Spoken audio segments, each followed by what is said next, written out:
What is the history of lead pipes? Have you ever wondered how ancient civilizations managed their water supply? One fascinating aspect of this is the use of lead pipes in ancient Rome. Let's take a closer look at their history and significance. Lead pipes, known in Latin as fistulae, were a key part of Roman plumbing.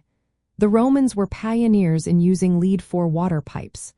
This metal, called plumbum in Latin, was a byproduct of silver smelting. At its peak, lead production in the Roman Empire reached around 80,000 metric tons each year. The process of making lead pipes was quite interesting. Craftsmen poured molten lead into sheets that were about 3 meters long. They would then bend these sheets into cylindrical shapes and solder the seams to create pipes. The diameter of these pipes varied greatly, ranging from as small as 1.3 centimeters to as large as 57 centimeters.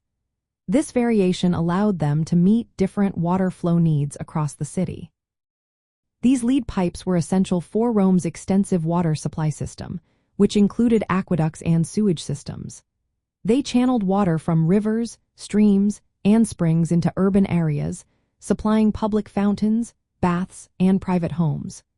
Some pipes even had inscriptions that identified their manufacturers or the emperor who authorized their construction, showing the state's involvement in public works. Interestingly, the word plumbing in English comes from plumbum, the Latin word for lead. This reflects how integral lead pipes were to Roman life. However, the use of lead pipes has raised concerns over health risks. Modern studies have found that water downstream from ancient Rome had lead levels up to 100 times higher than natural spring water. Despite these elevated levels, the continuous flow of water and the calcium carbonate deposits that formed a protective lining inside the pipes helped reduce lead contamination. Romans maintained their aqueducts by scraping off mineral buildup and replacing clogged pipes, which helped keep the water quality in check. Some historical theories suggest that lead poisoning may have played a role in the decline of the Roman Empire. However, current research does not support this idea as a primary cause. Nevertheless, the presence of lead in Rome's water system highlights early industrial metal use and its unintended health consequences.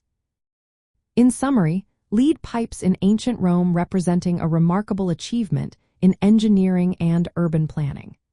They enabled the distribution of water on an unprecedented scale, supporting the city's growth and daily life while also illustrating early challenges in balancing technological advancement with health considerations.